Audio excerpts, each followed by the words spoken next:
Hello, hello, everyone. Welcome to this episode of Sunday Messages. I know it's been a minute. And just so you know what my plans are, I want to give this podcast a refresh. I'm not sure what it's going to look like yet, but I'm working on it. We'll see what happens. But that's my intention as of now is to refresh this and see what comes out on the other side, but I'm feeling like something new wants to emerge in this podcast. So, anyway, that will be coming soon. We'll see. Let's open up with a prayer.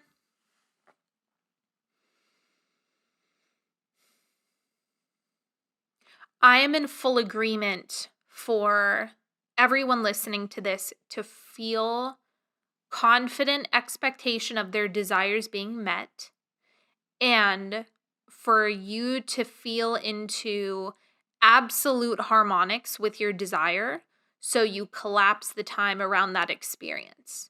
I'm in full agreement for needs to be met with ease and grace and for you to have a pleasant, enjoyable journey along the way. Full agreement for all of that.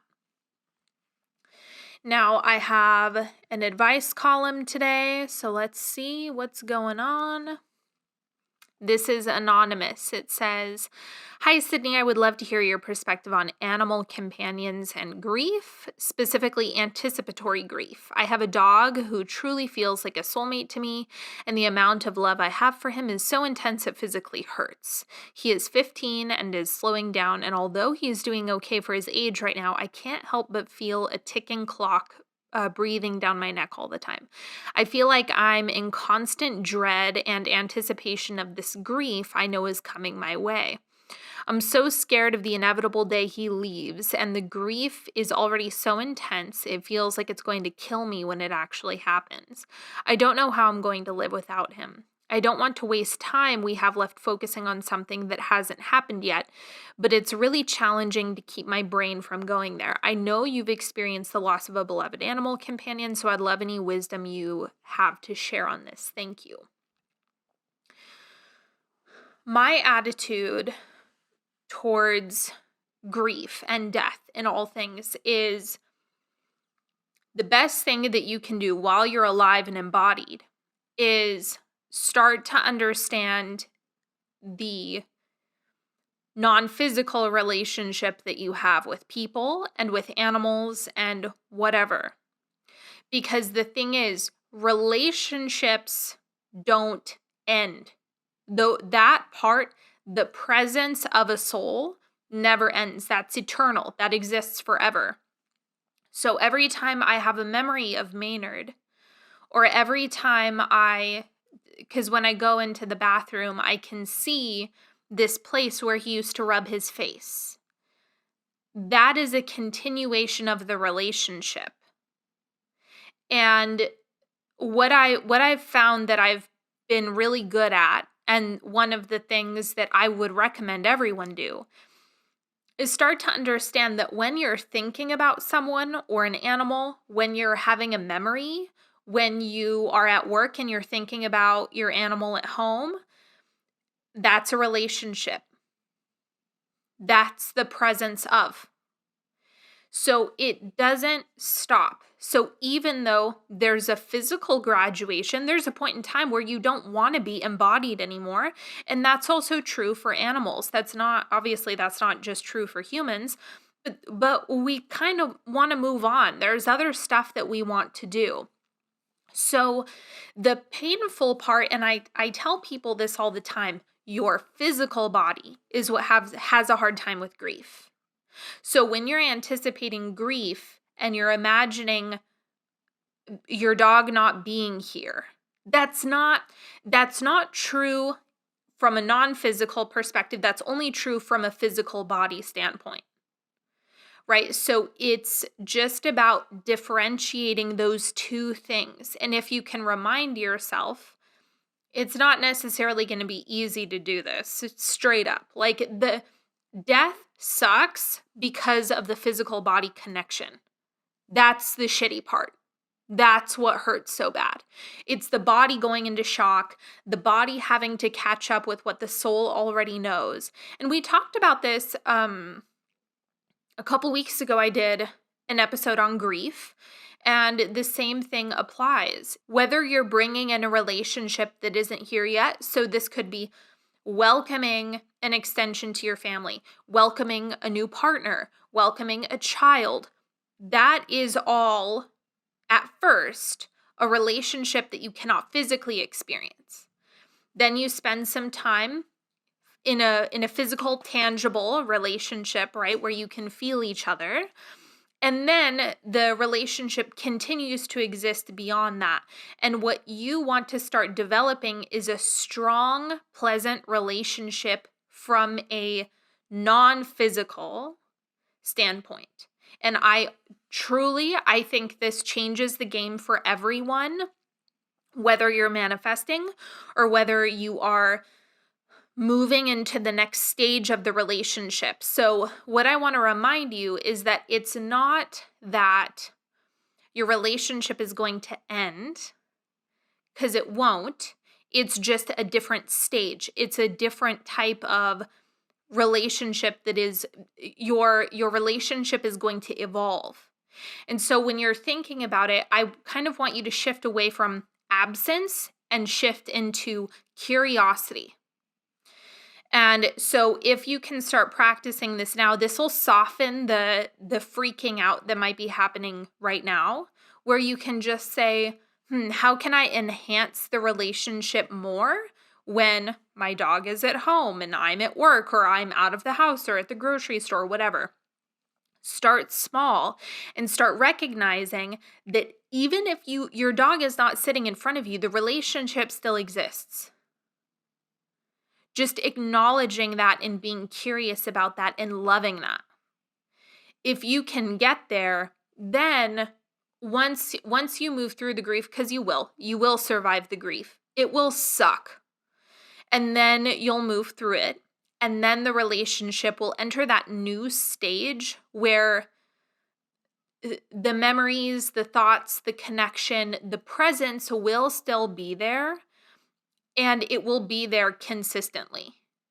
Like you won't have the experience of there and not. There won't be the differentiation that you have when you're physical.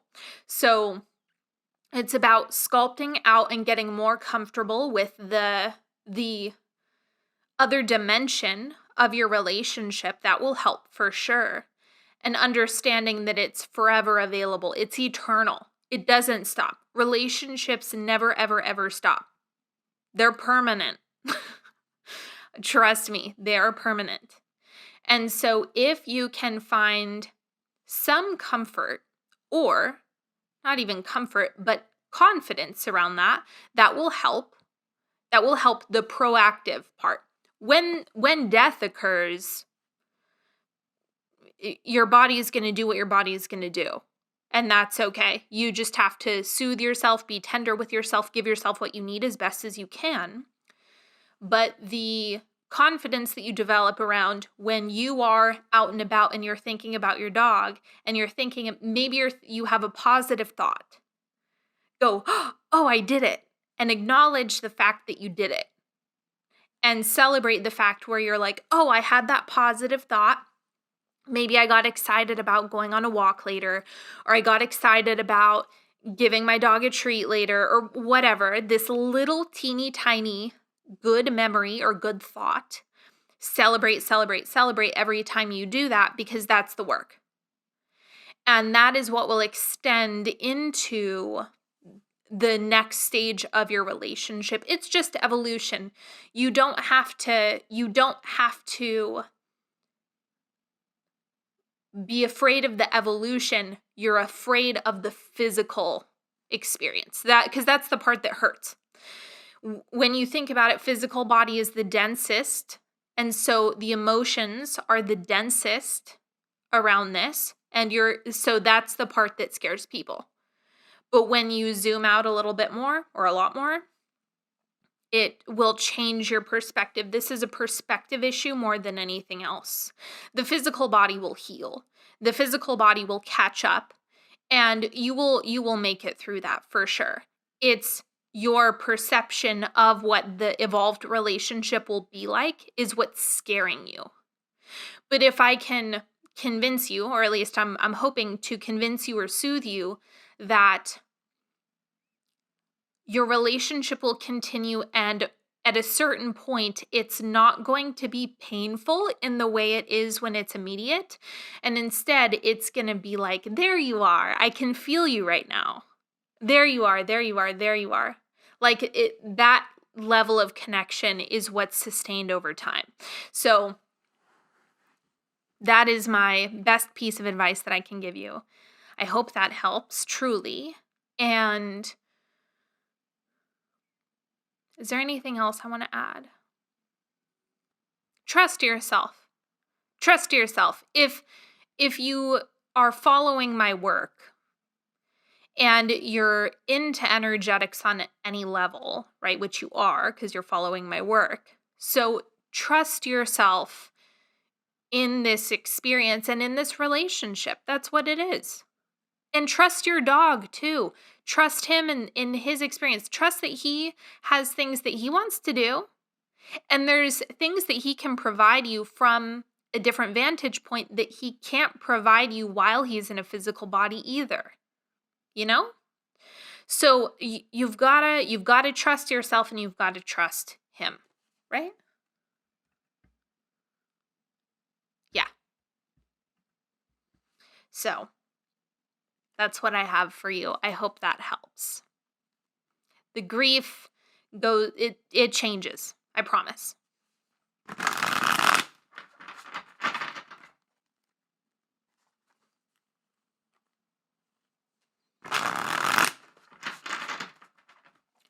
Let's check out what's going on this week.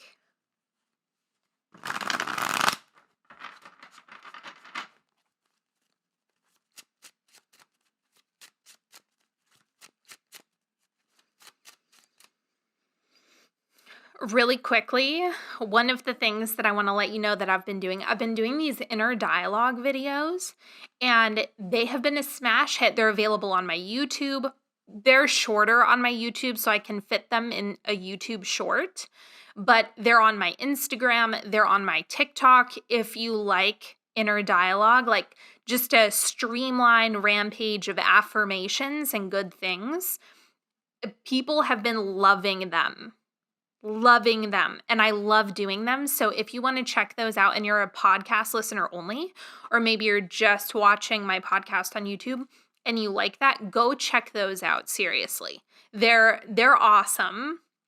I've been having a really good time doing them, and I just think more people need that. Also, I've been receiving the request to make some like downloadable, independent, more long form versions available for purchase that you can download and listen to whenever you want. Let me know if there's a demand for that, if you're interested in that. I don't know when I'll get to those, but it's stewing, it's percolating. So let me know if you want those. And let's see what's going on.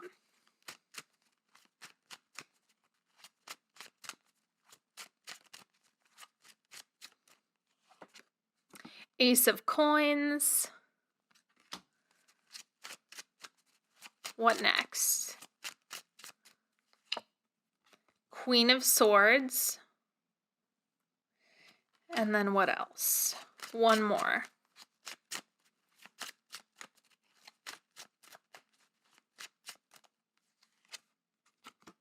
Ace of Rods. You know what came up? Because there's two aces right now. I once heard, and I don't know if this is true, but I heard it and it's presenting itself, so maybe there's something to it. Trading places. When two aces are present, someone said that's about there being a swap or a change occurring. And maybe this has to do with movement or swapping something out or something flipping or inverting. There's a change. So that's just an independent message that's coming through. Now, moving away from that for a second, that's going to apply to a select group of you. Then the Ace of Pentacles, the Ace of Coins, is showing a delivery. something being handed to you, something falling from the sky, something popping out of thin air, right? It just landing in your experience. That's showing up. And then the Queen of Swords is giving yourself permission to do things your way. Big time.